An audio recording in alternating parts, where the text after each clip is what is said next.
Brad Underwood may not be done. Illini hosting a 5-star come Monday. Locked on Illini, let's go.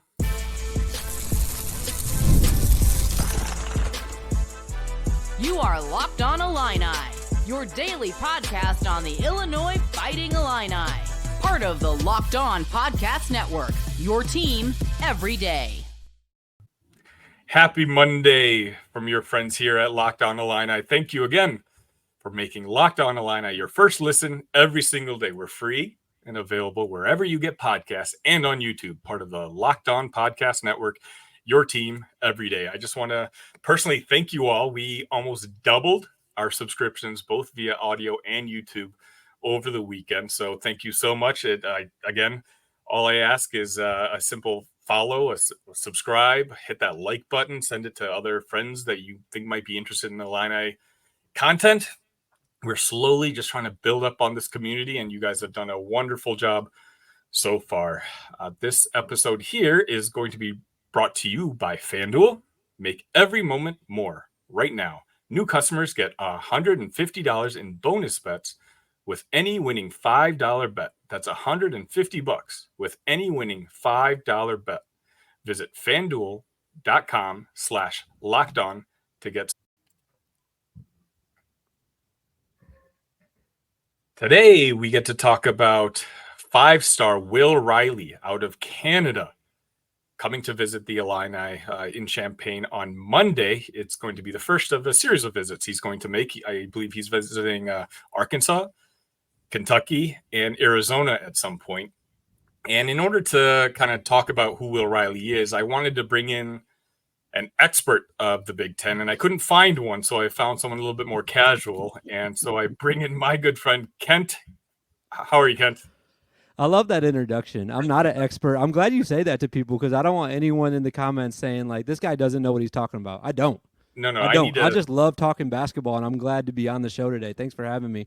Of course. No. When it comes to, if you want expert analysis, this is not the show for you. This is where the casuals come on. And there's no other bigger casual than Kent. Kent, let the folks know at least where they can find you.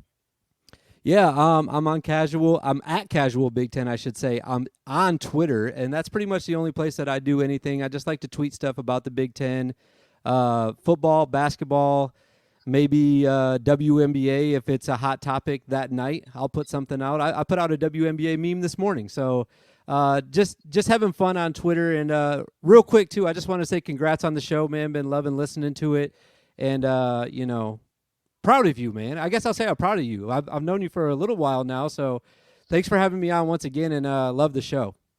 I appreciate you, Kent.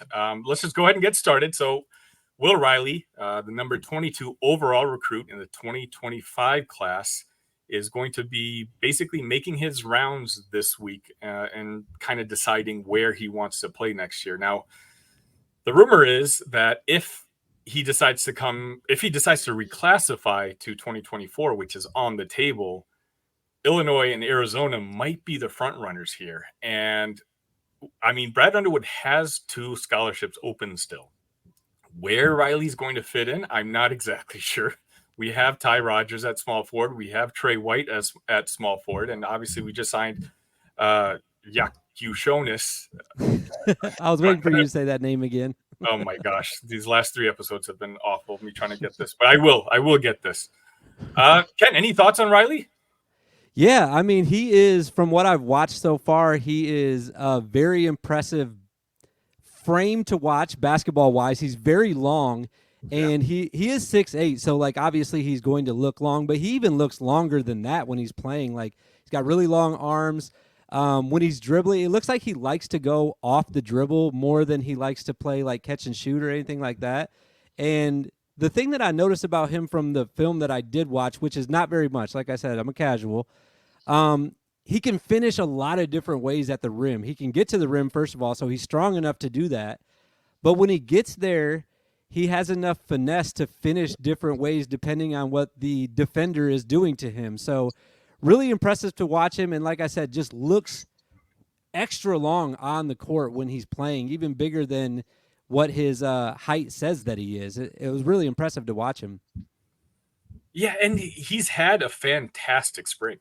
I mean, from what I've read, at least from the 24/7 crowd, once the new ratings come out, he might bump up from even their 22 ranking that he's currently at. And it's been a long time since the Illini have gotten a guy that highly rated.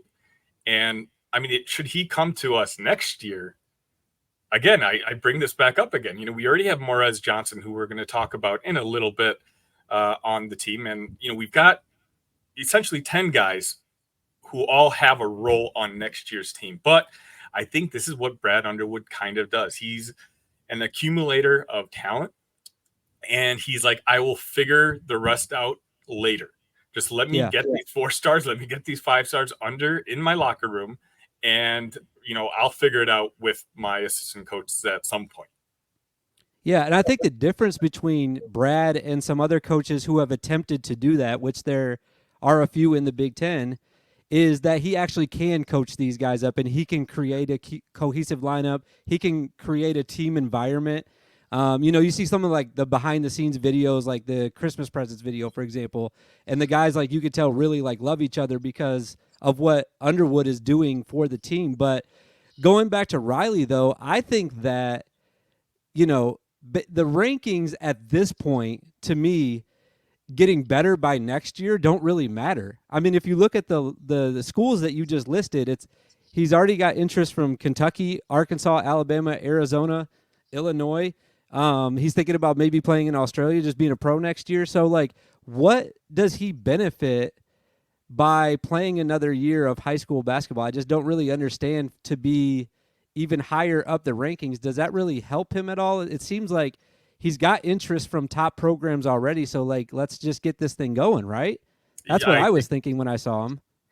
And I think you're right. So I'm a little biased here. So you actually brought up what was going to be my next point.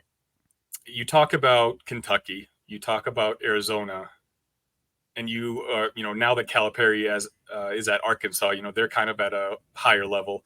The fact that Illinois is battling these blue blood programs has to be even more credence towards Brad Underwood and what he's doing in Champaign.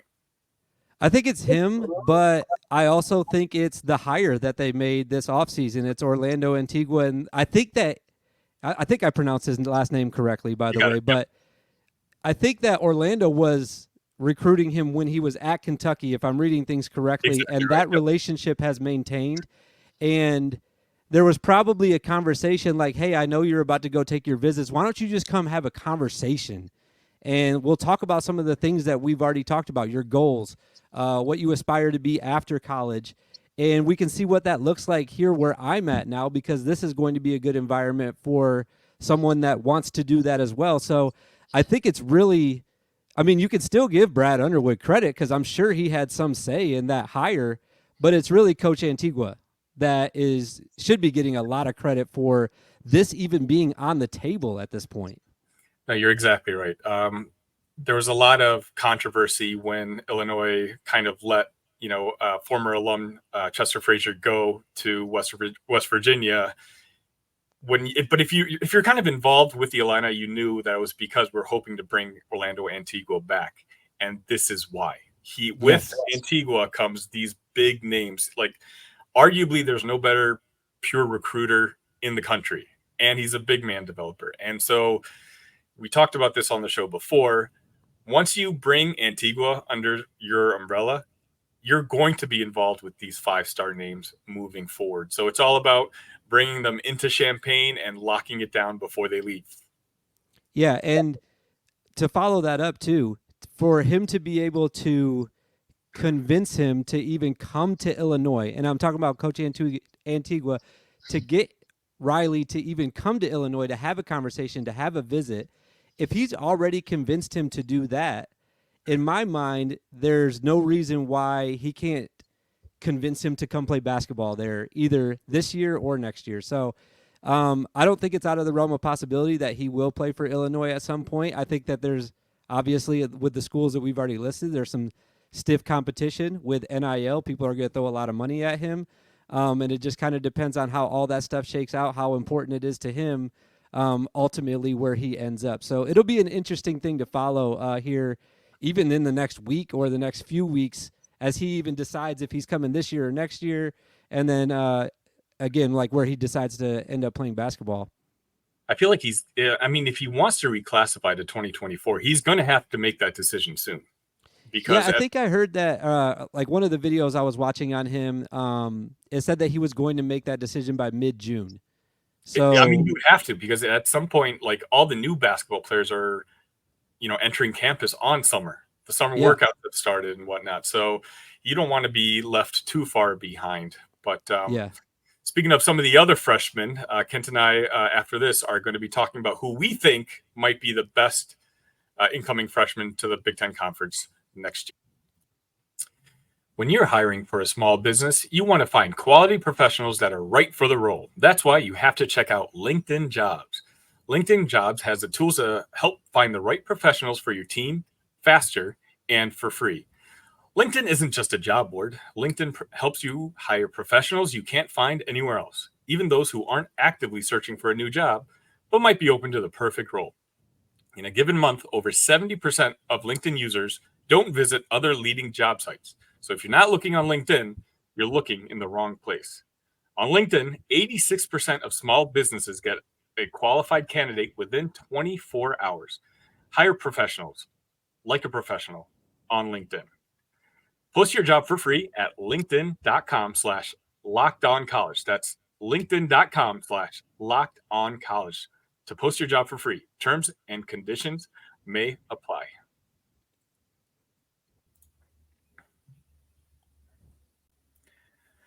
So if Will Riley does intend to enroll at the University of Illinois next year, he's going to be joining a very talented Big Ten freshman class. And, I might be a little biased, but I'm putting Morez Johnson right up there with all the other guys, which I'm sure, Kent, we're going to talk about in a second. Just to recap, I think Morez is going to have a pretty big role on next year's team. I see him averaging about 20 minutes a game. I think he's going to be a big rotational player for us, but he's got the ceiling where, in my opinion, should he stay his sophomore year, it's not only all Big Ten potential, but I think he can be an all-American type of guy in his second year. But Kent, again, these guys get enough Illinois information from me. Tell us, what other freshmen are coming in to some of the other teams in the Big Ten that we should be looking out for. Yeah, man, it's going to be fun. Obviously, with Morez, there's a lot of other guys that are joining around the conference. So if you're an Illinois fan and you don't know about this already, then I'm kind of surprised this first one that you don't know about. Rutgers, you are being a little bit biased because I do think that Rutgers has the best class. You have the number 2 and number 3 guy in the entire class in the same year. It's pretty crazy. It's Dylan Harper and Ace Bailey. They're going to be the team to watch when it comes to freshmen, and they're going to have to do a lot. Cliff Omarie left, and they're going to be asked to start. They're going to be asked to score. They're going to be asked to produce year one for Rutgers, and it's going to be interesting to see if guys that young can do it right off the bat, but I think that they can. They're going to be they're extremely high-level guys, and them being on the same court at the same time is just going to be really fun. Are you excited about them? You can't be that excited as an Illinois fan. No, I am excited because, it's not like Illinois and Rutgers have any sort of rivalry. Right. We've struggled winning there the last couple of years, but last year, we won there. Rutgers is kind of like that program where, because we don't really deal with them all the time, I don't mind them doing well. And the fact that they get 2 of the top 3 guys in the country, where did that come from? All credit to their coach. It's kind of a story that I'm going to be following here from where I'm at, just to see how they do. Because, they got some high expectations. It's not just in the Big Ten. They're going to have the spotlight throughout the entire country at this point, kind of keeping tabs on how those 2 guys are doing. So, yeah, no, I get it. I know. I like Morez Johnson, but clearly the 2 best guys are those 2 from Rutgers. If you're an Illinois fan and you want to prevent this from happening in the future, you have to stop buying subs at Jersey Mike's. That's just the end of it right there. They're funneling that money directly into the pockets of the basketball players at Rutgers, for sure. No, but in all seriousness, though, a couple other guys that I have my eye on, though. Michigan State, I have to bring this guy up because I'm old enough to remember when his dad played, is Jace Richardson. His dad, Jason Richardson, I saw him play live. And like anytime you see guys play live, either in high school or in college, and at that time I was pretty young, so very impressionable. I'm obviously excited to see his son play at the same school. And then I'll also mention Trent Perry. He's going to be a 6'4" point guard out at UCLA, 33rd overall recruit. He's 4th coming out of California. Not a guy that I've watched a lot of tape on yet, but like I'm very excited for UCLA in general. They brought in some transfers, and then they got a couple high-level guys coming in their freshman class. And then one last guy I definitely have to mention, if I could. It's somebody you guys aren't going to want to hear a lot about. It's Cannon Catchings from Purdue. Kid is going to be tough. He's going to be a problem. He's got a grown man frame. He's playing at the highest level. He's coming out of Atlanta from this year. He's obviously originally from Indiana, but played for Overtime Elite last year. And then I think he just made and played with the USA Youth National Team. So he's playing with the highest level of guys, getting better every day. And then obviously joining a team that just went to the national championship last year and trying to replace a little bit of scoring that they're losing out of a really tall guy. So Cannon Catchings is a guy that I would keep an eye on too. I'm very excited to see him play, but it's going to be fun next year, man. These young guys are going to be great. Yeah, so I just want to circle back on another point that you made about Harper. Are you saying Richardson's dad? I'm old enough where Harper's dad was on the 90s Bulls team. So, I mean, if you think you're old, I'm right there with you. But there's another one too, by the way. Pippen's son is going to Michigan. So there's just like all these family members. It's like a family affair in the Big Ten this year. It's just like all these guys that have been connected, or like their dad played or their brother played at a different school or something like that. That's always really fun to see, though, to see guys, either they come to the same school. Like with Jace, it's really cool because he's going back to the same school that his dad played at. Right. So it'll be really exciting. And by the way, he's pretty good too. Yeah, apparently. But also very good is actually Catchings. Catchings, I think, is how do I phrase this? The most intriguing prospect for me, just because, Purdue has their expectations coming into this year. Most people have them winning the Big Ten Conference, if not being the top 2 or 3. And that kind of comes with their reputation, but Purdue's lost a lot of, their talent from last year. ED's not going to be there next year as well. So, obviously they have Braden Smith. For me, I think they're going to need Catchings, like some production from Catchings to reach those expectations. I think if Catchings is as good as Boilermaker fans think he is, as they're telling me he is, then Purdue simply just slots into that number 1 or 2 spot, as they usually do. But if he's not, then I'm actually kind of curious if they fall back into the pack a little bit and the Big Ten becomes a little bit more wide open. Yeah, it's either it's got to be that. You got to get a lot out of him, or you're expecting guys like Fletcher Lawyer to take a enormous leap next year as far as scoring goes, specifically if they want to get back to that point. So, or it can be a little bit of mix of both. It could be like a little bit of Catchings and then, Lawyer gets a little bit better and maybe they can still stay at that, higher level. I still have them, it's very early. Obviously, it's early June right now, but if I had to rank the Big Ten right now, first of all, I have Illinois in the top 5, so I should mention that first since I'm on this show. But to me, it's either Indiana or Purdue, and it's based on what you were just saying, the guys that they have coming back, the leadership, and then, the coaching as well. So Catchings will be a big part of that next year, though. He's really fun to watch if you haven't watched any of his film yet. No. He's going to be an exciting player, whether it's, this year or years down the road after, he gets some college under his belt. It's going to be really fun. To kind of wrap this segment up, I'm curious, Ken, where would Will Riley fit in the rankings, your personal rankings for freshmen, if he doesn't decide to reclassify? Ooh, that would be interesting because everything I've done so far has been just based on the guys that I know are coming in. And it's also interesting you bring that up with Catchings because they're the same height. Mm-hmm. And I think that if you watch their stuff like back to back, they do different things better than the other one. Mm-hmm. Like right now, I would say that, and maybe I'm way off on this, like, it's casual Big Ten, but I think Catchings is a little bit stronger than him. And I think that Riley is a little bit more smoother and a little bit better finisher, especially at the rim. So I would put him right up there, probably after Dylan and Ace. And then, man, I don't know. I'd have to look at the whole list again. Maybe like Dylan Ace, Catchings. I don't know. I'd have to go back and look at the full list again. And I'd have him in the top 5, though, for sure. Top 5. I'm going to say that right now confidently. I'll take that. And Ken, you're in the top 5 of guests I've had on Locked On Illini as well. Thank you so much for coming on. Let the folks know one more time. I believe you're hosting a show on Wednesday. Oh, that's right. I should mention that. At Casual Big Ten, but on Wednesday night, 8 p.m. Central. That's real people time, by the way. Everyone that's real lives in the Central time zone. We will be we both will be. Can I say that? You're coming, right? Yeah, we both will be on the College Huddle talking some more basketball and the Big Ten in general live Wednesday night. So come back and check that out on the College Huddle. And I'll be sure to tweet that out. So make sure you're following me at IlliniCast on Wednesday night. I'm looking forward to it. I've been on the previous iteration of the show when it used to be the Big Ten Huddle, but this will actually be my first time now. It's kind of been rebranded into the College Huddle, but I'm looking forward to it. And Kent, thank you for coming on. And I'm looking forward to having you on back on the future. Thanks for having me. I'll be back. Thanks, Kent. Mavs, Celtics, who you got?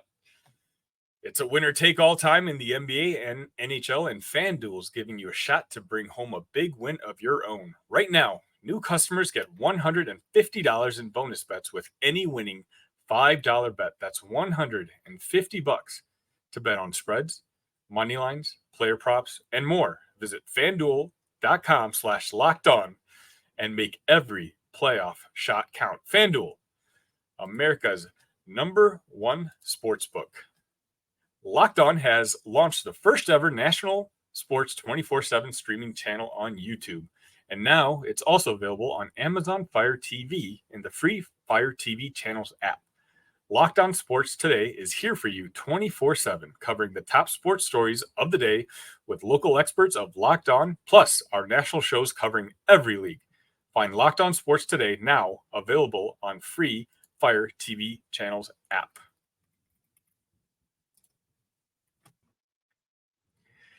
The Illini men's baseball team season has come to an end after a 13-2 shellacking at the hands of Indiana State on Sunday. The weekend started off positively with a victory over the same Indiana State team on Friday. They followed it up on Saturday with the loss to top seed Kentucky, and then obviously with the loss today that ends the Illini men's baseball team with a final record of 35-21. So that pretty much does it for the spring sports with the Illini Athletics. Unfortunately, the planned Saturday starting pitcher, Cooper Omans, was also scratched from pitching on Sunday due to some arm soreness. And really, the Illini just haven't been able to figure out the offense ever since they left West Lafayette in that series against Purdue. The bats have gone cold over the last couple of weeks, and unfortunately now their season has come to an end, just like this episode of Locked On Illini is coming to an end. And I just want to thank you all again for all the support that you've given us, both on the YouTube side and especially the podcast side. You know, we're available on every single platform that you could possibly listen to, so please share this with your friends and family. You're helping this show grow, and you're helping the community grow. If there's something you want to see on a future episode, let me know in the chat. We're in the off season now, so right now you guys can dictate what kind of content you guys want to see. So thank you all for joining me today, and I'll see you the rest of the week. ILL, love you guys.